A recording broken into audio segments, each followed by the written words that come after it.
All right, everybody. Welcome to the next presentation here. This is called Switching to Unreal. And again, let's do the introduction here. My name is Alan Noon, Senior Engine Evangelist for the Americas, 26 years in the games industry. And over the course of that time, I have had to switch engines and technology a few times, so I have a little bit of experience in this area.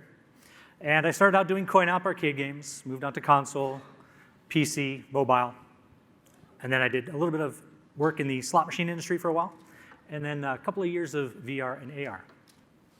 Probably best known for my work in tech arts, but I've also done quite a bit of game design, and started out way back in the day with 2D animation, and then eventually moving into 3D animation when 3D was actually a thing.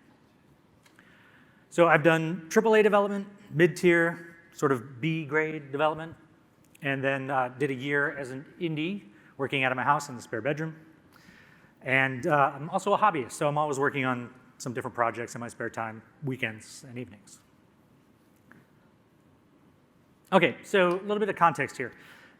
This presentation is a smaller segment of a much, much larger series of presentations that we've been working on. And these presentations are intended to give those folks that are new to Unreal a crash course into understanding our technology. So today we're going to focus on one aspect of that, and that is engine structure. And we're doing this because switching to new tech can be a big challenge. Quite often going from technology that you've been using in-house, or proprietary technology or a third-party technology, and going to a new one can be bewildering. Right? Those features that you're used to are now called something else, or that checkbox that you're used to finding over here lives over there, or if it even exists at all in this new engine. And so workflows are completely different. And so if you're coming to Unreal Engine from another tech, this presentation is intended to smooth over some of those initial rough patches. And if you've been working with Unreal for some time, maybe you'll pick up some tricks that you didn't already know. So real quick, I'm going to pause, and I want to see who doesn't use Unreal on a regular basis, or who's coming from a different tech. Oh, awesome. That is fantastic. That's better than I hoped for. Great. As an example, you might be used to a particular technology, and the method by which you develop flows in a certain direction. So just as an example, like you might have some number of objects that you drop directly into your scene, into your game, right? And like we can call these game objects, I guess. And perhaps you operate on these game objects that are right there in your scene, and you're cobbling together some number of these game objects, and you're applying functionality to them via script or what have you, right? And now these game objects are doing what you want them to do, and they're behaving properly, and you decide that you want to reuse these things and deploy them elsewhere in your project. So you want to kind of package these things up into sort of like a pre-made fabrication of sorts. And you create your prefabrication and put it back into your asset browser, your project structure, and then you can redeploy it, right? So that's one path. You might be used to that path. But now maybe you're switching over to Unreal and things kind of operate in a different direction. So now maybe you've got content that you create or import into sort of a staging area. And perhaps you browse through this content in this staging area, and then you're going to deploy it to your world. So it's very much the opposite direction, and that can be kind of jarring initially. I know, because I had to do it. So this content is not for beginners. I assume that pretty much everyone here has some amount of game dev experience. And so this is designed for those folks that have some amount of experience and understand the core concepts of game development. So regardless of which engine you are coming from. And this is not a step-by-step walkthrough either. So we figure you're going to watch this presentation today, get inspired, download Unreal, and then figure out the step-by-step, the precise how-to, using our documentation and our wonderful answer hub and support forums and all that good stuff. Right? But by providing some insight into why the engine was designed the way it is and how things are set up, and by picking up on some of the terminology that we use, you'll be on your way. And as we do this, we'll talk about some best practices and all that good stuff. All right, so yeah, we're going to do an overview of some of the features and tools that you initially encounter when creating a new project in Unreal Engine. And we'll talk about how those tools relate to each other within the big picture. Again, we mentioned the names and terminology.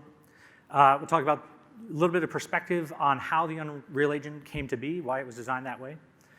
And again, at the very end, we'll talk about best practices and advice. So engine structure. Let's get accustomed. So this is, again, a lightweight side-by-side comparison of specific features from one engine to Unreal Engine. And again, the goal is to ease you into working with Unreal for the first time or your first however dozen hours, right? And we'll talk about the rationale behind our approach.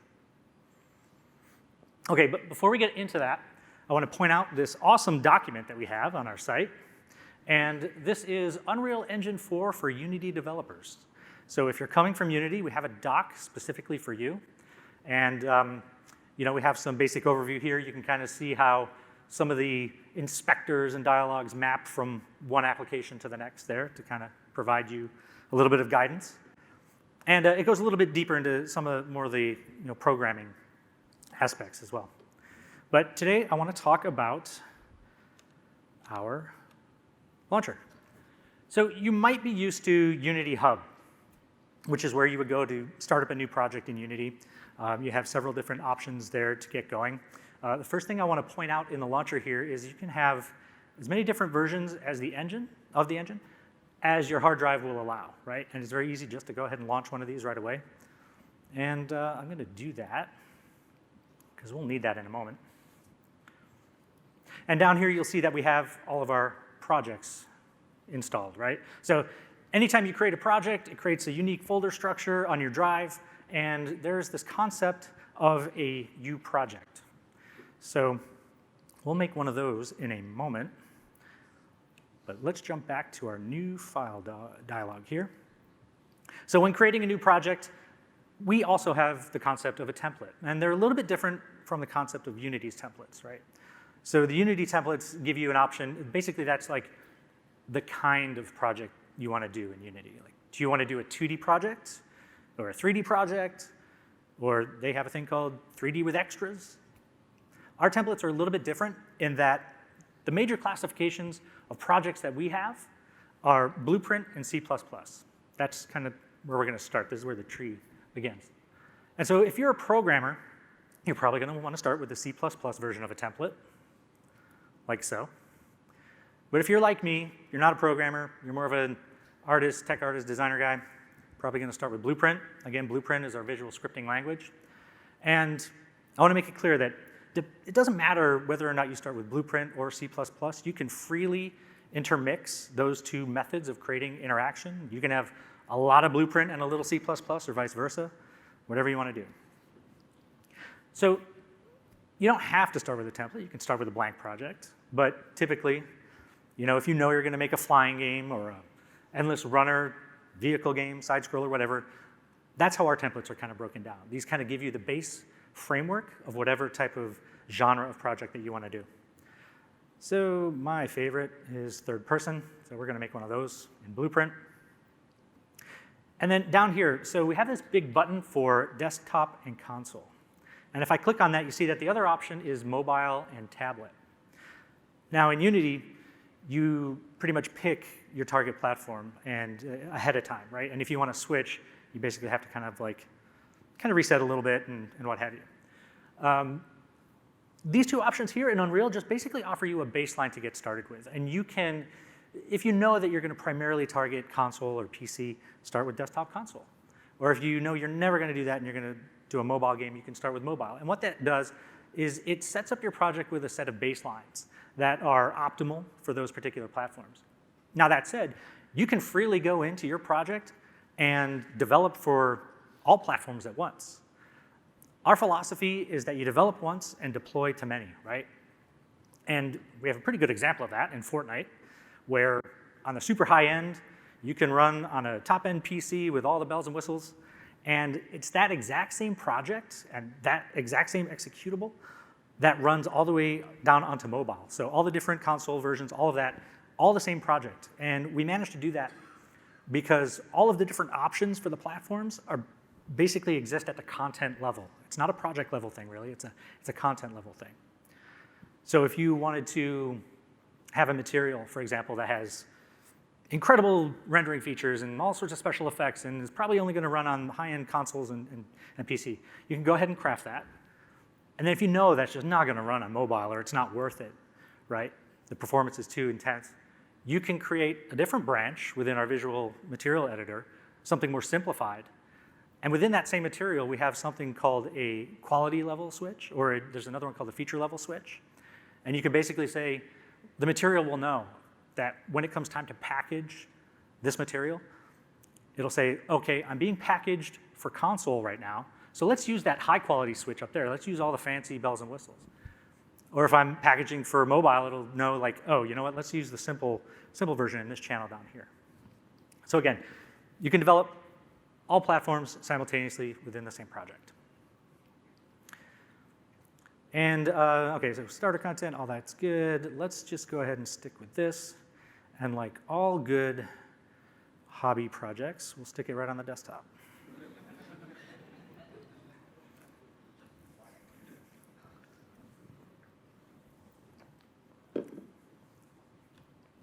All right, here we go. So here's our project.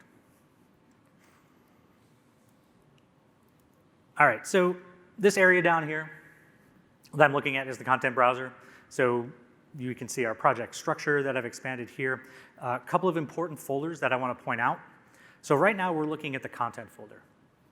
And the content folder is where all of your assets are basically going to live. Now in Unity, they have, I believe it's called the assets folder.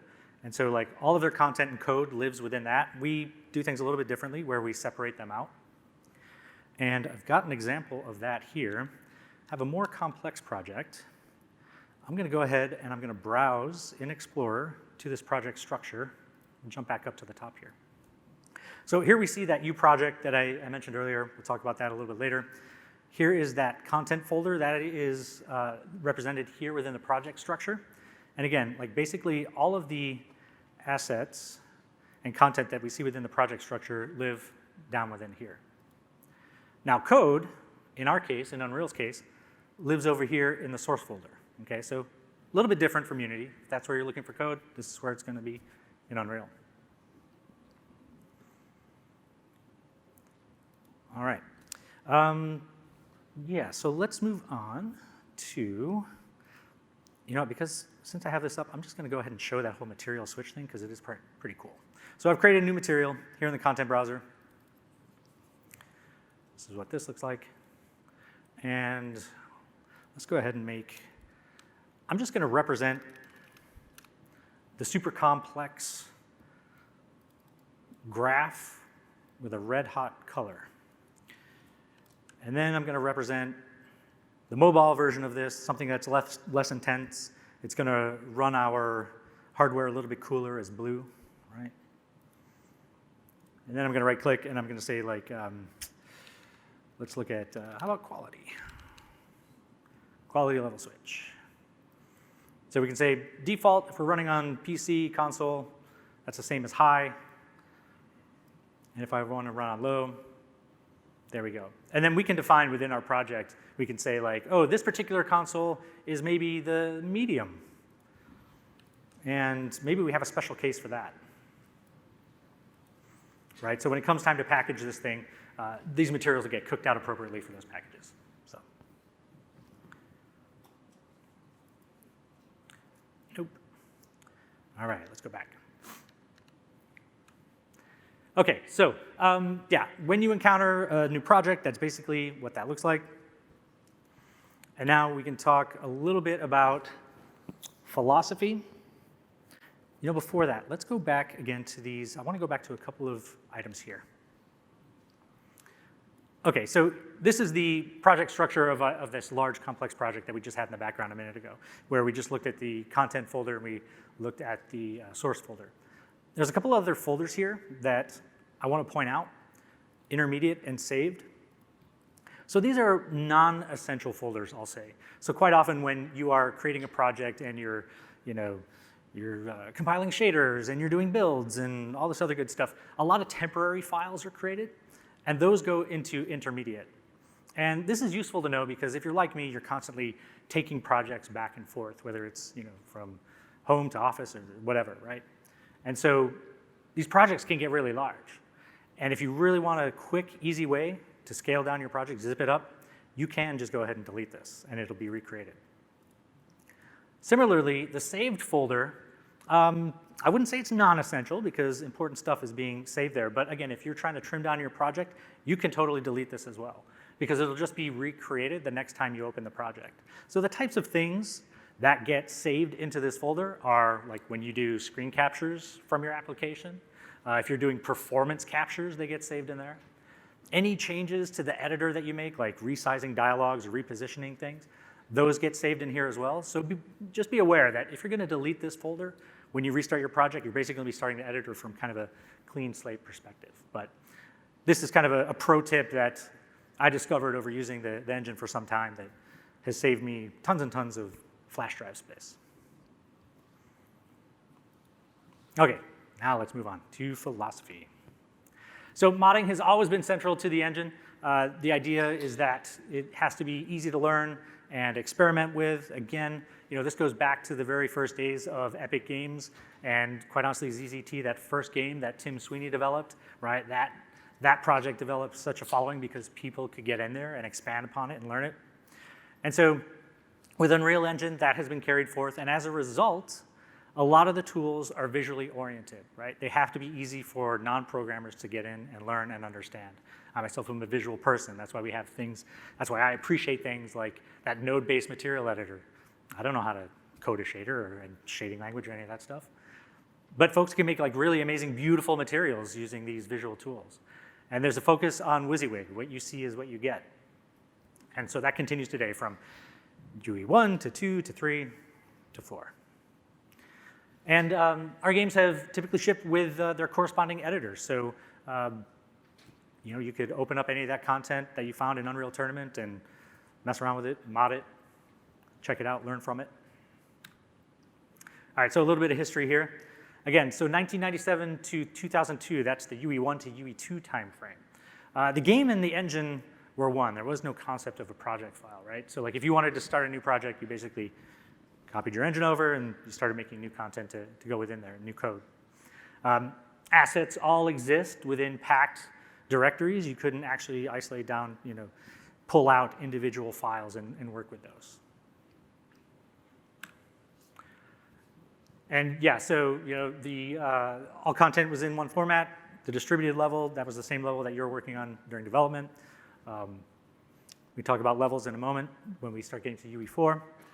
And this is all great because it meant that, yeah, people could get in and start modifying the engine, create Unreal script, and new interaction, new gameplay. All right, so for UE3, content now had to be cooked before distribution. So I've mentioned cooking content and what is a cooked asset and all this stuff previously. But basically, when you go to package your product for distribution, it goes through this process called cooking.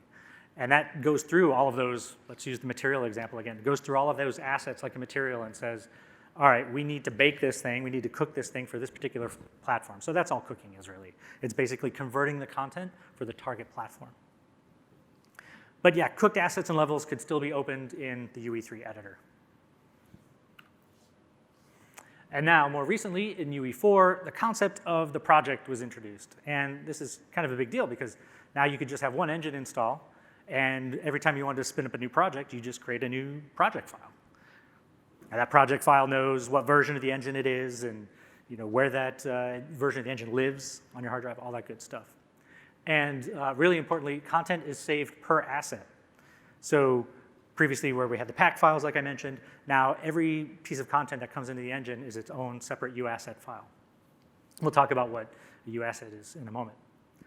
And we no longer have Unreal script. It's solely C++. But in addition to that, we have Blueprint, which is our visual scripting language, which is kind of the next step evolution of what we had in UE3 with Kismet, which was, we had a single event graph attached to a level in UE3, but now Blueprint is, as it says, woven throughout the engine in many different ways.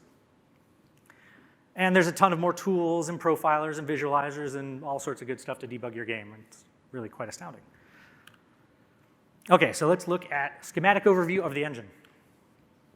Okay, so this, quite honestly, amazes me. Part of our team has spent a significant amount of time mapping the entire engine. And so this sort of mind map here, this flowchart of sorts, represents the engine structure, right? But we have these for characters and materials and lighting and any other feature that you can think of. We have these type of mind maps. And you're going to be seeing more of these in the coming year as we start talking more about sort of like the core structure of how all this stuff works together and operates, right? We're trying to provide an overview because, let's face it, Unreal Engine is a massive, massive piece of software. We just talked about the evolution of the engine over the past 20, 25 years, right? So this stuff is on the way. And we're going to go through a couple pieces of this now. So let's talk about obtaining the engine. So the primary way would be through GitHub. You can sign up and download the source code, freely available. The other way to get source code is you can get it from us via Perforce. That is typically reserved for custom licensees. So we have the concept of those that operate under the EULA. That's the typical form that you sign when you download the engine. You agree to the 5% royalty. You all are EULA users. But then you can sign up, you can negotiate what's called a custom license. And custom licenses come with a few different perks. Access to source code through Perforce being one of those, and dedicated support. But at any rate, so yeah, you'll download your source code and then store that locally however you want to do and put it into your own version of source control, of version control. We support the engine itself, the editor itself supports Perforce, SVN, and Git at the moment. So folks will download source and then they'll do a build of the engine, and quite often what will happen is those binaries will be distributed to the team through source control. That's one way of doing it. There's another way of distributing the engine and editor to your team, and that is called Unreal GameSync. So Unreal GameSync is a tool that we've had internally for a while, and we've made that available to everybody else. It currently only works with Perforce, but I have to say that, so downloading source code and doing builds, all that stuff is like super scary for artists, right? And I'm going to put a big asterisk around that. We'll get back to that later, but that's not something typically artists and designers are really familiar with or comfortable doing, is downloading and making builds of stuff. And so what Unreal GameSync does is it provides a nice window into the development of your project, and it'll give you a list of all of the running changes that have been happening. And along with that, it shows you, is this a good build? Is this a bad build? Or where's my buddy working? I know that I need that particular piece of content that he's created in order to do my work. Which build is he on? Well, it shows his name right there. It's like, Steve is working on build 4092 or whatever it is. And I can just double click that and it'll automatically download and create that build of the engine. So super, super useful. There's documentation up there on our site telling you how to use it and get it configured. Again, I can't highly recommend it. It's super awesome. And now, circling back to that big asterisk I threw up earlier about the scariness of downloading source code and stuff for artists. So folks, it's really not that bad. You go up to Git, there's a big button that says download the source, download it, unzip it. There's two buttons you click, two little files you click in there, two little batch files, setup, and then generate project files. And then all you really need is a copy of Visual Studio Express or Community is fine. And then you double click that solution file and then hit F5 to build, and then boom, you've got your engine. So if you haven't done it before, it's really not that bad. Okay, and then one final way to get your hands on the engine and the editor, of course, is the launcher, right? If you're just looking to prototype something or you're a small team that isn't going to be doing a lot of customization of the engine, you can go ahead and get your build from the launcher there. Okay, so project folders. We talked a little bit about this earlier, but let's go ahead and take a look at what a U project is. So I'm going to jump over, we'll look at this project here, and I'm going to browse to there, and then jump back to the head of this project folder. So this is our U project here. If I go ahead and open this with Notepad, you can see that it stores file version. This is the engine that it runs with. And we've got some other information here. And this one's key right here, plugins. This will tell you which plugin that the project is using and taking advantage of, and then which platforms it's been set up for. So when you start a new project, these things are typically fairly empty, but they fill up over time. And then you can also change which engine version you want to run this project on. So you can see right here, we've got a couple of different versions of the engine here. So it's found all three of those, and then we can pick which one we want.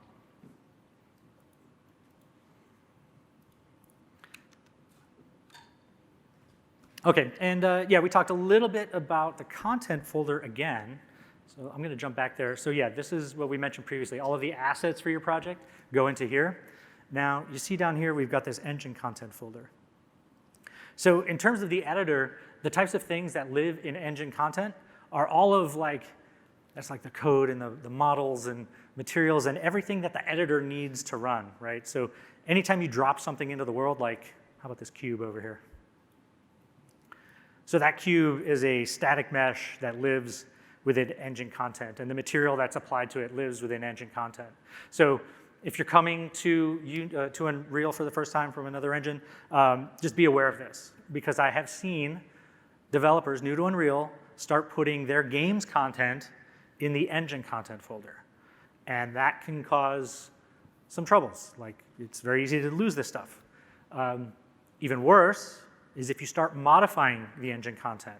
So if I went in and, I don't know, changed the material on this cube in the engine content folder, made it pink, it's going to be pink every time I open the editor, which not disastrous, but you can imagine these things can get wildly out of control. And it won't be fixed until you go ahead and sync the engine again. So quite honestly, if you're new to all of this, and this sounds confusing, if you go over here to View Options, you can turn off engine content. And now you're basically just looking at the content and code that you've added to your project. All right, and important folders. Yeah, we talked a little bit about the save folders, the intermediate folders. That's good. All right, so again, let's talk about assets. There's two major categories of assets. There's imported assets and editor-made assets. And so earlier, you saw me make a material right here, right? Right-click, created a material.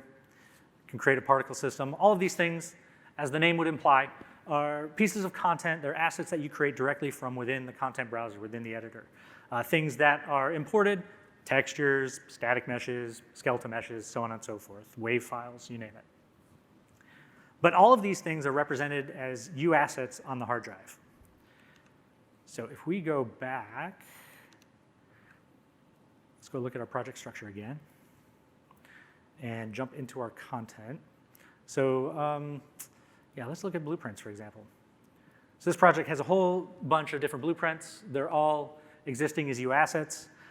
U assets are the actual source files, right? So like when you import files into Unity, you'll get an asset file and then a metadata file, right? And those two things are like paired together. And the metadata file contains information on what the asset is and where it comes from and all that stuff. All of that is bundled into the U asset in Unreal. And again, that allows us to just go ahead and cook and maintain that one asset and then retarget the platform that we're shooting for. Along with U assets, every now and again, you're going to get a little something called a redirector. So who has encountered redirectors here? Does everyone who doesn't understand what a redirector is? Okay, a couple people. All right. So the first time I encountered a redirector, I was like, what is this all about? So as we're creating projects and we're making and breaking content associations and references, and we're moving things and reorganizing things and renaming things, quite often a thing will be generated called a redirector. And what that is it basically says, okay, we had this piece of content here, and it was called this thing. It was called something, right? And now we've decided that the naming convention was wrong, and we're going to move it over there. That piece of content within the content browser will now have a new name and a new location, as you would expect.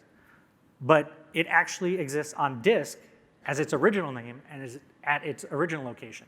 And this is because there's all kinds of different, again, references to other pieces of content that may have been created along the way. And so until you're ready to clean those up, those are going to be lingering on the disk. So we can take a look. We've got an example of that. So within the content browser here, I've gone ahead and enabled the redirector filter.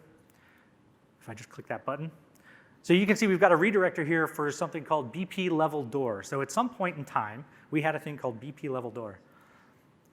So if we do a search for door over here, okay, so it looks like we've got a thing called BP level doors. So yeah, I'm guessing that at one point was called door, right? And well, maybe we want to clean that up. So we can go back here, right click, and we just say fix up. And now what that will do, we'll actually go on disk and make your Explorer directory, your Windows Explorer directory, match your content browser, your project structure. So if you ever get confused as to like, well, it looks like this over here, but it doesn't look like this in here, it's probably because you have redirectors that need to be fixed up. It is possible. So now if I had not cleaned up that redirector, and now I said, let's say I did want something called BP door, in addition to this thing called BP doors. If I tried to make BP door, I would get a warning that says, hey, this piece of content already exists, even though it doesn't show it to me here in the content browser, because that original asset existed on disk. So that's another reason that you want to clean up your redirectors from time to time. So again, a little bit of a mystery to me initially when I started. That's something I like to share with folks. Okay, the derived data cache. So as we are doing our builds and creating content for the different targeted platforms, a thing is created called the derived data cache. And basically that is a storehouse of all of these pre-built assets. And the purpose of that is so that you don't have to go and rebuild these things all the time. And so it's a time saver. And on a big project with a number of people all working on the same content, you can actually set up your DDC to be shared. So if Joe is over there working on some portion and he's doing his builds and his packages and I'm doing mine, but then I need his content, I need that same content, instead of having to rebuild that myself, through a shared DDC, we can reference the same content. And there's all kinds of documentation on how to set this up. And then another one here, the final point for our Unity friends.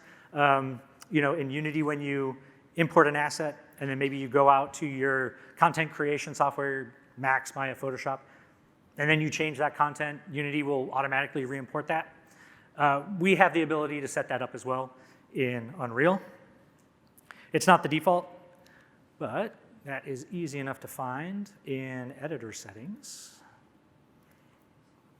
And if we look for like import, there we go, auto re-import. So you can set up specific directories that you want to monitor for change, and any content, any imported content that gets dirtied, it'll automatically re-import that. So if that's a workflow you're used to, have at it. Okay, I want to briefly touch on levels. Levels are really key to the whole process of creating and loading and structuring a project. So we have this thing, we refer to it as the persistent level. You can think of that as the master level, right? When we create a new project, that initial level that's there, that's the persistent level. The persistent level defines which other levels are part of that same map, right? So on a very small project, you may not need to break things up that much. If I'm just prototyping something, I just have one level, it's all great. But on a bigger project, something like a Fortnite or what have you, maybe not even that big, when you have lots of people working on the same content, and particularly people of different disciplines, it can be useful to break up your levels into sub-levels. So you might have all of your lighting for a map off in a lighting level, and the persistent level will know to load that as soon as it loads itself.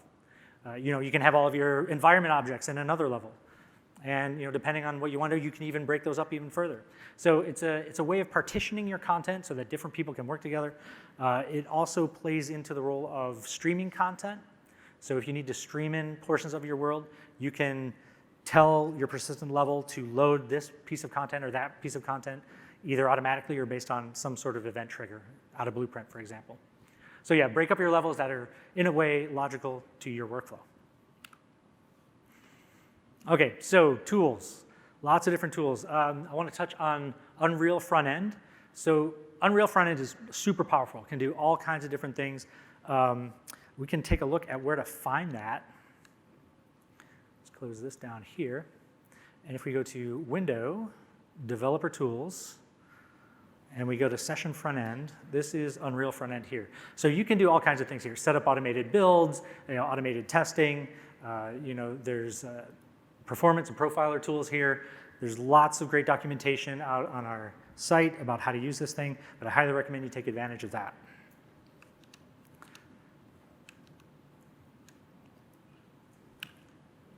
Okay, so we talked about packaging and cooking and shipping and all that. So we have a device profile manager, which allows you to set up how you want all of your content cooked. So you might say, for this particular phone, if I'm making a mobile game, for this particular model of phone, I want to only load textures at this resolution, just for example. There's all kinds of different features.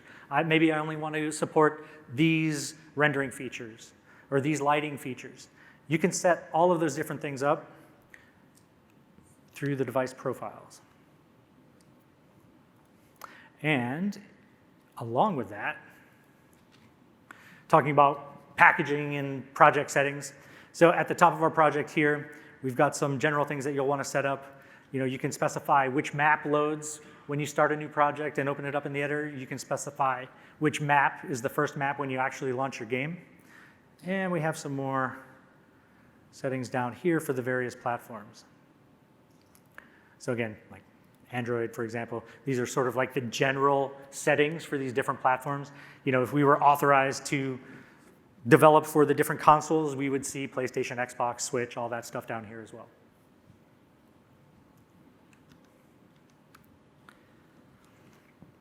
All right. Okay, so chunking, let's talk about that. So chunking is a way to partition up your content and store it and load it in a fashion that, well, here, it's probably best to explain. Let's say you have a humongous game and you want to get the player into it right away, right? So what you can do is chunk that initial content that the player encounters, whether that's like the front end and maybe the tutorial map or the first mission. You can chunk all of that together and then launch the game, run that chunk, and then start loading in the other chunks in the background. This is, again, is like super helpful for mobile, as those projects can also get very large. There's a lot of content in the high-end mobile games, but you want to reduce the amount of friction to get into your experience. You can chunk that content in a way that gets the player playing right away. And yeah, chunks are set up referencing the primary asset. Again, that's another term for the persistent level. And let's take a look at where we can find that. So all of this chunking and what have you is done here through the asset manager. So you can set up all different kinds of rules as to which assets belong to which chunks, how they're going to get loaded in. That's all managed through here.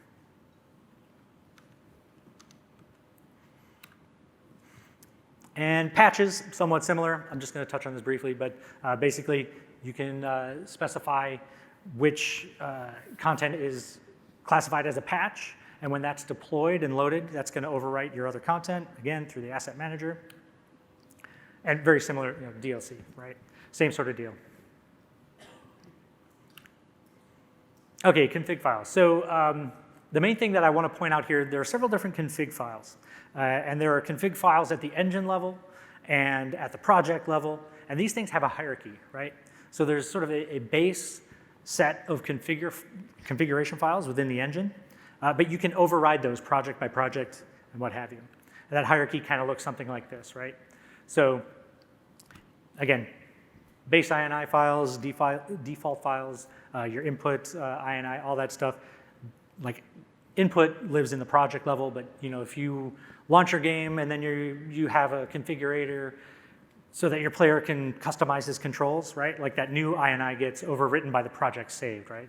So we have sort of like the default inputs, and then down the hierarchy will get overwritten by the player customized ones.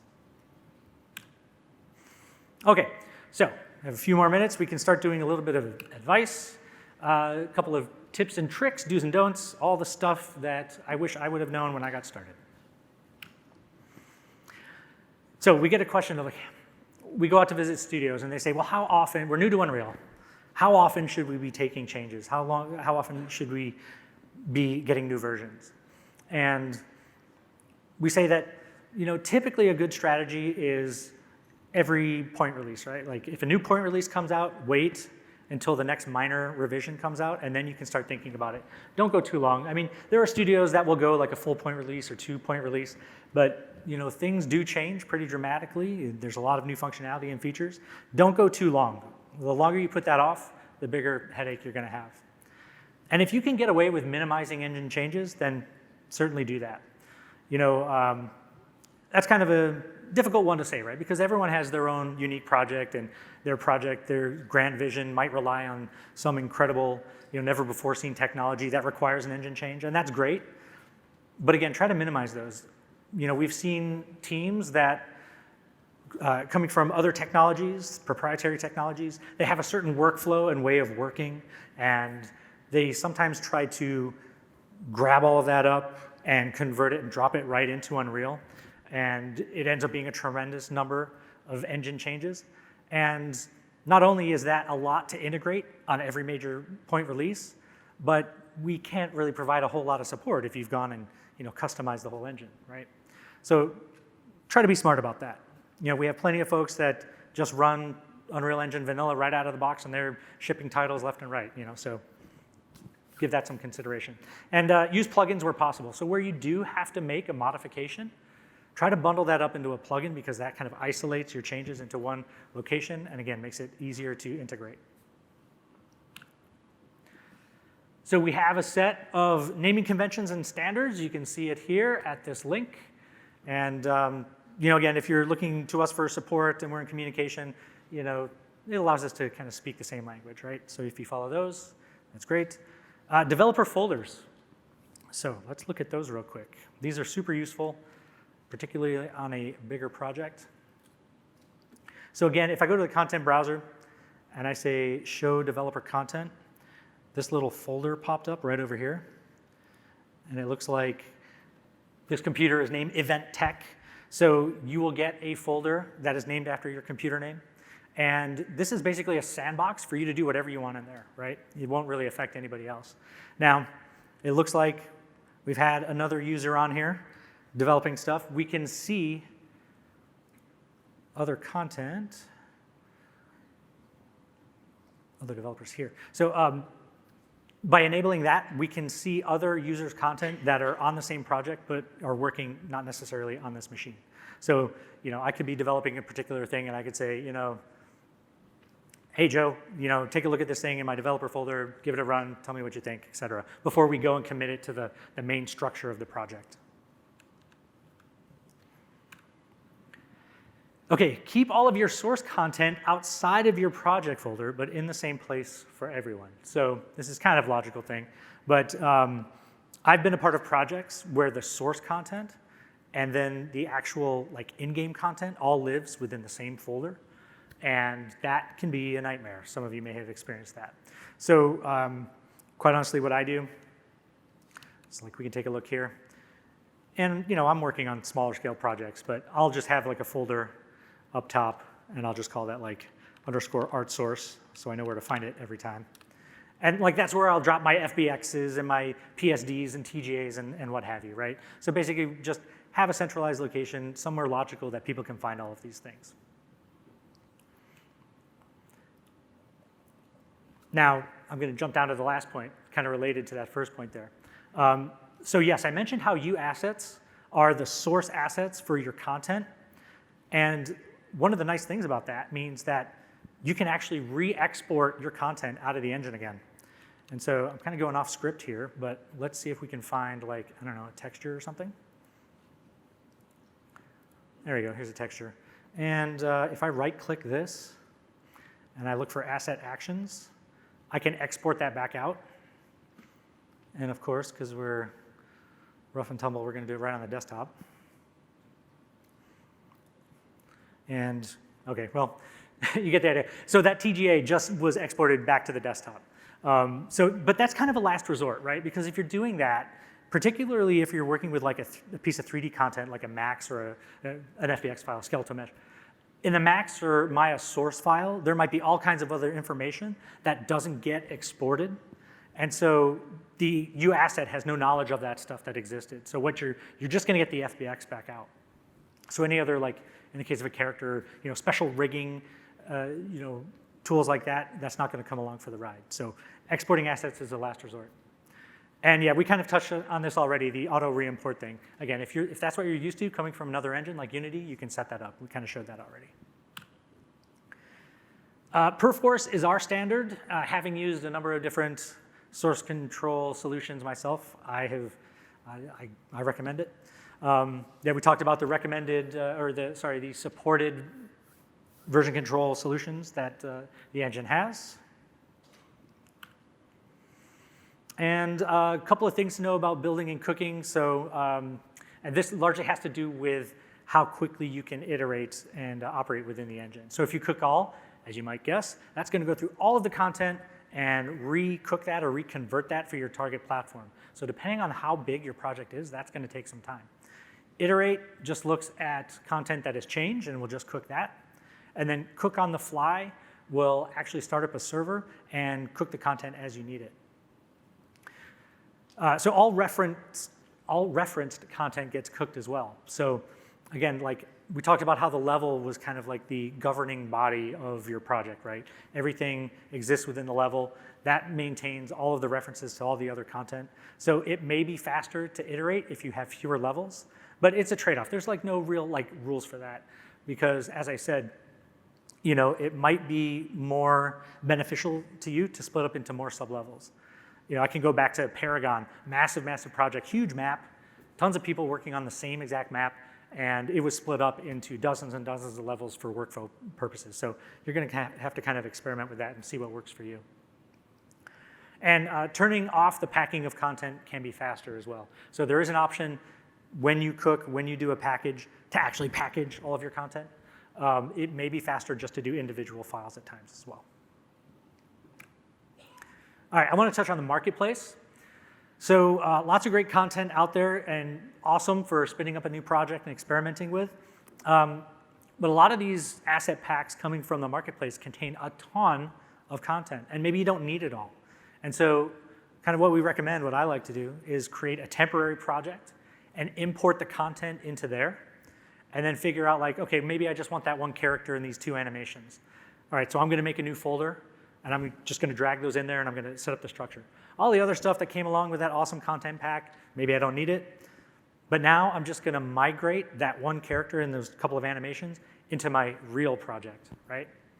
And migrating is like super simple. So like if I wanted to move this texture over here, we can say asset actions, migrate. And it's going to go through and it's going to find all of the references to that particular asset. And so like in the case of a character particularly, like, well, I just want to move this one character over to that project. So you can select that character's blueprint, for example, and migrate just that blueprint, and it'll find the skeletal mesh, all of the materials, all the textures, all the animations, the animation blueprint, any effects that it might be referencing. It'll find all that stuff and list it in this dialog, and then you could just point that to the content folder of your actual real project. So that's a nice way to keep things clean and not bloat your project with stuff you really don't need. Okay. And trimming down the projects. Yeah, so similar sort of workflow here. This is something I do quite often because as I'm out on the road giving presentations, I have to kind of whittle things down to the smallest possible package. And what I like to do is create a new empty project and then going back into my real project, I can just select that persistent level, that master level, and if I just migrate that, again, the migration tool is going to go through and find everything within that level and all of the content referenced by it and just move it to that new project. So it's, again, a really nice way to just whittle things down and clean up your project. Having said that, I have seen a really cool new plugin, and I'm not sure if it's on the marketplace yet, but somebody is making an asset cleaner, which kind of skips all of this sort of workflow. You can actually just clean your project right from your real project. So that's pretty awesome.